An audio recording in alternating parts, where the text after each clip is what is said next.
پاکستان اور طالبان حکومت کے تعلقات خراب کرنے کی بڑی سازش بے نقاب ہو گئی ہے۔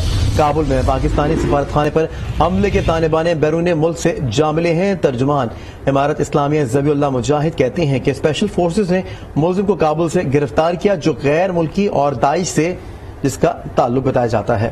حملے کا مقصد دونوں ممالک کے تعلقات میں درار ڈالنا تھا۔ پاکستان اور طالبان حکومت کے تعلقات خراب کرنے کی بڑی سازش بے نقاب ہو گئی ہے۔ کابل میں پاکستانی سفارت خانے پر حملے کے تانے بانے بیرونی ملک سے جا ملے۔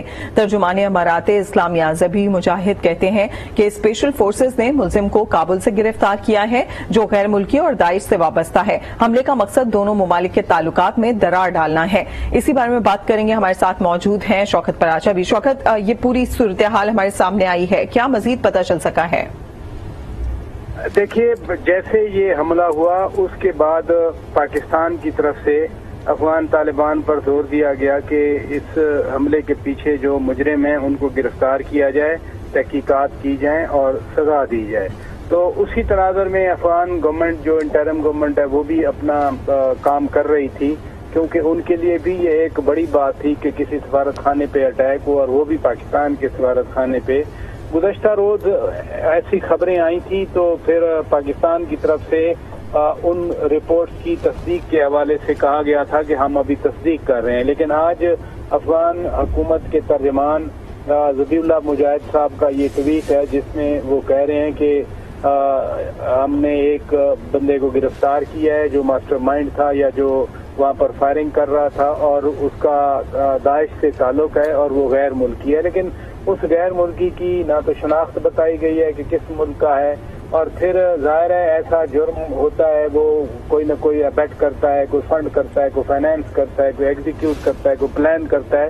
تو یہ وہ سوالات ہیں جو بالکل ابھی وضاحت طلب ہیں۔ پاکستان کے ہیڈ آف مشن عبید اللہ نظامانی صاحب بھی اسلام آباد پہنچ چکے ہیں۔ وہ پہلے سے طے شدہ شیڈیول کے مطابق یہاں کچھ کنسلٹیشن ہونی تھی، تو اگر یہ اٹیک نہ بھی ہوتا تو پھر بھی عبید الرحمان نظامانی صاحب نے واپس آنا تھا، تو وہ بھی اسلام آباد پہنچ چکے ہیں۔ تو یہاں بھی صورتحال کا جائزہ لیا جا رہا ہے کہ یہ ساری صورتحال کیسے ڈیولپ ہو رہی ہے۔ تو اچھا پراچا صاحب، خطے میں داعش کا فٹ پرنٹ ثابت ہو رہا ہے، اسی طرح افغانستان میں دیگر گروپس بھی ایکٹیو ہو رہے ہیں، تو کیا آپ یہ نہیں سمجھتے کہ بین الاقوامی برادری کو اس موقع پر طالبان کی مدد کرنی چاہیے؟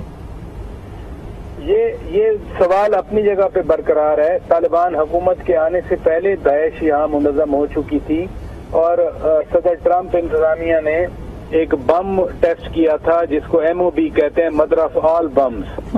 وہ تاریخ کا نان نیوکلیئر سب سے زیادہ تباہی پھیلانے والا بم ہے، اور وہ ادھر کہیں کنڑ نورستان کی سائٹ پر پھینکا گیا تھا، اور اس وقت بھی کہا گیا تھا کہ یہ داعش کے ٹھکانوں کو نشانہ بنایا گیا، تو لہذا داعش کا فٹ پرنٹ ہے۔